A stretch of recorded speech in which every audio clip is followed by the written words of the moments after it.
15, pardon. Tous les premiers-nés mâles de ton gros et ton menu bétail, tu les consacreras à l'Éternel ton Dieu. Tu ne feras point travailler le premier-né de ton gros bétail, et tu ne tondras point le premier-né de tes brebis. Tout premier-né, tu le sanctifieras. Alors qu'il est écrit ailleurs, toutefois, le premier-né qui sera destiné comme prémisse à Hachem, un homme ne le sanctifiera pas. Vaïkra 27-26. Comment cela se peut-il? On ne le sanctifiera pas pour un autre sacrifice. Et l'on nous apprend ici que c'est une mitzvah de dire « Te voici sanctifié par droit d'aînesse ». Harkin 29a. Autre explication, il n'est pas possible de dire « Tu le sanctifieras ». Alors qu'il est écrit ailleurs, il ne le sanctifiera pas. Et il n'est pas possible de dire « Il ne le sanctifiera pas » alors qu'il est écrit ailleurs « Tu le sanctifieras ». Comme cela se peut-il? Tu peux en sanctifier la contre-valeur et en donner la jouissance au trésor du temple vide.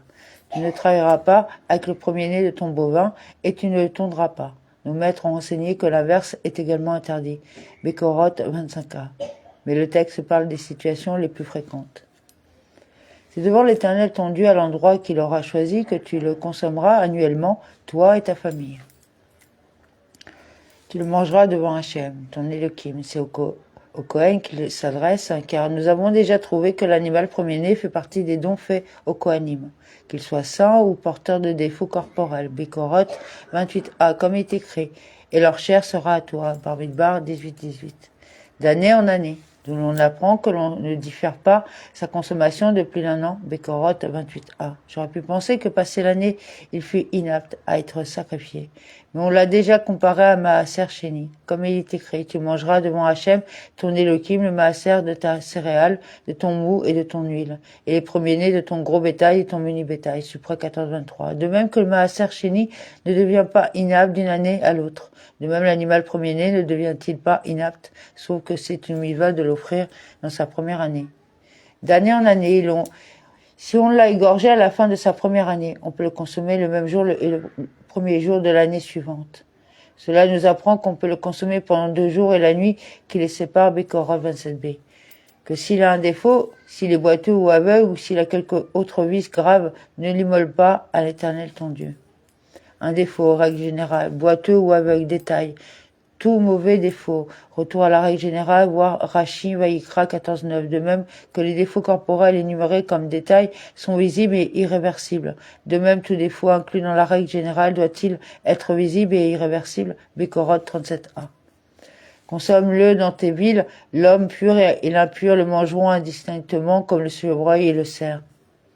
Seulement, tu n'en mangeras point le sang, tu le répandras à terre comme de l'eau. Seulement tu ne mangeras pas son sang, afin que tu ne dises pas du moment que cet animal devenu entièrement permis provient d'une catégorie soumise à des interdictions, puisque bien que sacré, on l'égorge hors de l'enceinte du temple sans rachat et qu'on le consomme. Et donc que tu puisses penser que son sang soit également permis, aussi est-il écrit, seulement tu ne mangeras pas son sang. Chapitre 16. Prends garde au mois de la germination pour célébrer la Pâque en l'honneur de l'Éternel ton Dieu, car c'est dans le mois de la germination que l'Éternel ton Dieu t'a fait sortir d'Égypte la nuit. Garde le mois de Aviv. Avant même sa venue, veille à ce qu'il soit apte à être au Aviv, printemps, pour pouvoir y offrir la minra du Homer sans Edrine 11b. Et s'il ne l'est pas, ajoute un mois à l'année. D'Égypte, de nuit. Ne sont-ils pas sortis de jour? Comme il est écrit à partir du lendemain du Pessar, les fils d'Israël sortirent. Bamidbar 33.3. En fait, c'est de nuit que Pharaon leur a donné l'autorisation de sortir comme il est écrit. Il appela Moshe et Aaron la nuit. Shemot 12.31. Tu immoleras le sacrifice pascal à l'Éternel ton Dieu parmi le menu et le gros bétail dans le lieu que l'Éternel aura choisi pour y fixer son nom.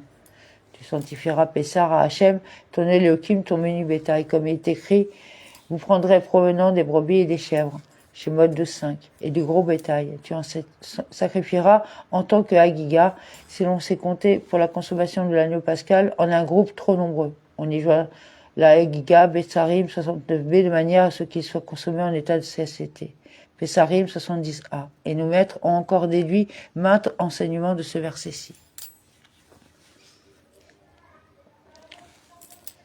Tu ne dois pas manger de pain levé avec ce sacrifice durant 7 jours. Tu mangeras en outre des azimes, pain de misère, car c'est avec précipitation que tu as quitté le pays d'Égypte, et il faut que tu te souviennes tous les jours de ta vie du jour où tu as quitté le pays d'Égypte. pain de pauvreté, un pain qui rappelle la pauvreté qui leur a été imposée en Égypte. Car dans la hâte, tu es sorti, la pâte n'a pas eu le temps de lever, et c'est cela qui te le rappellera. Quant à la hâte, elle n'était pas de ton fait, mais du fait des Égyptiens, ainsi qu'il est écrit. Et les Égyptiens se forcèrent sur le peuple chez Mode 1233, afin que tu te souviennes par la consommation de l'agneau pascal et de la matzah du jour de ta sortie. Qu'on ne voit pas de levain chez toi dans ton territoire durant 7 jours, et qu'il ne reste rien le lendemain de l'achat du sacrifice offert le soir du premier jour. Et rien ne passera la nuit provenant de la viande que tu sacrifieras le soir au premier jour jusqu'au matin. C'est une interdiction pendant le Pessah des générations suivantes de laisser subsister jusqu'au matin quelque chose de l'agneau pascal, car cette interdiction n'avait été dictée jusqu'ici que pour le Pessah d'Égypte, chez Mode 12.10. Premier jour dont il est question ici est le 14 Nissan, le même jour que dans seulement le premier jour vous ferez cesser le levain de vos maisons, chez Mode 12.15.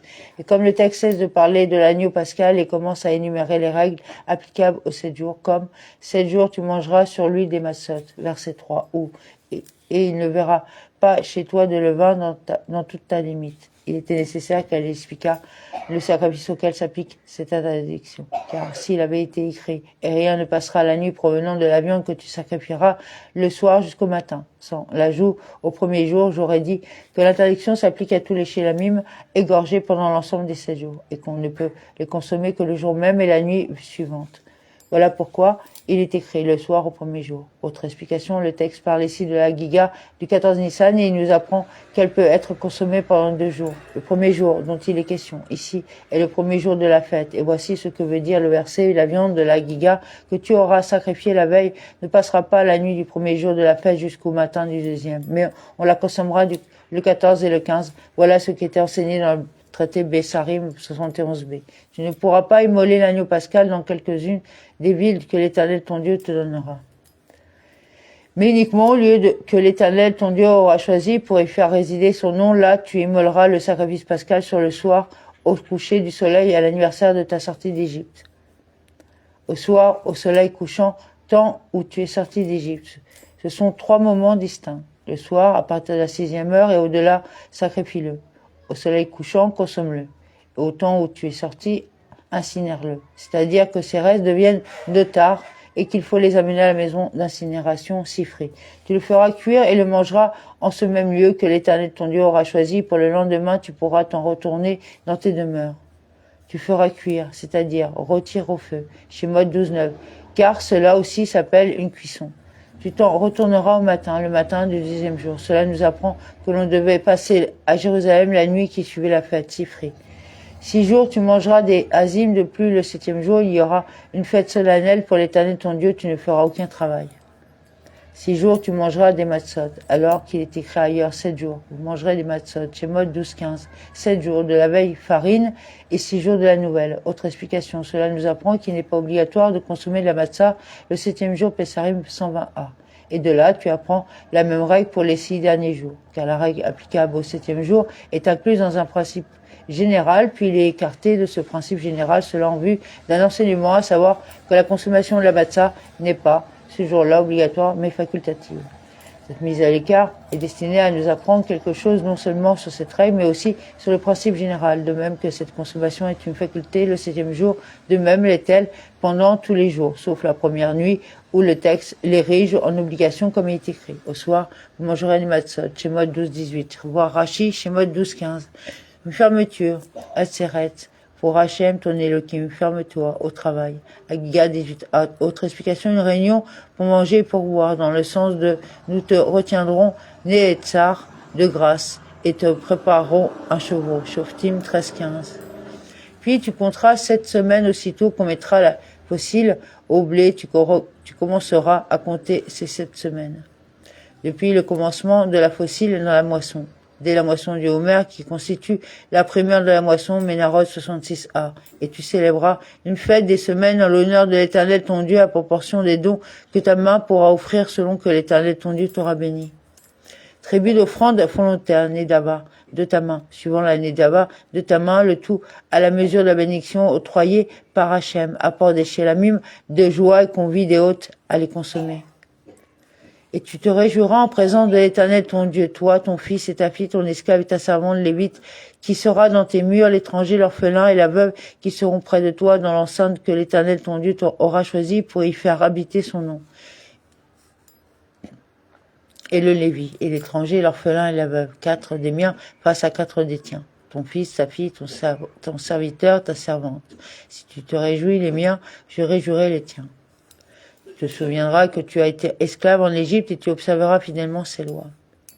Tu te souviendras que tu as été serviteur. C'est à cette condition-là que je t'ai racheté. Que tu gardes et que tu fasses ces statuts-là. Tu célébreras la fête des tentes durant 7 jours quand tu rentreras les produits de ton aire et de ton pressoir. Quand tu recueilleras, à l'époque de la récolte, lorsque tu introduis chez toi les fruits de l'été, Rosh Hashanah 13a. Autre explication, quand tu recueilleras ce qui vient de ton aire et ce qui vient de ton pressoir. Cela nous enseigne que l'on recouvre la souka avec les déchets de l'air et du pressoir, souka 12a. Et tu te réjouiras pendant la fête et avec toi, ton fils et ta fille, ton serviteur et ta servante et le lévite, l'étranger, l'orphelin, la veuve, qui seront dans tes murs. Tu fêteras ces 7 jours en l'honneur de l'Éternel ton Dieu dans le lieu qu'il aura choisi, car il te bénira l'Éternel ton Dieu dans tous tes revenus, dans tous les labeurs de tes mains, et tu pourras t'abandonner à la joie. Et tu seras seulement joyeux, selon le sens littéral, ce n'est pas un ordre mais une promesse. Et d'après l'interprétation talmudique, cela nous enseigne que l'on doit inclure dans la joie la nuit du dernier jour de fête, Pessarim 71a sous 48a. 3 fois l'an, tous tes mâles paraîtront en présence du Seigneur ton Dieu dans l'endroit qu'il aura élu à la fête des Azim, à celle des semaines et à celle des tentes, et que l'on ne paraisse pas les mains vides en présence du Seigneur.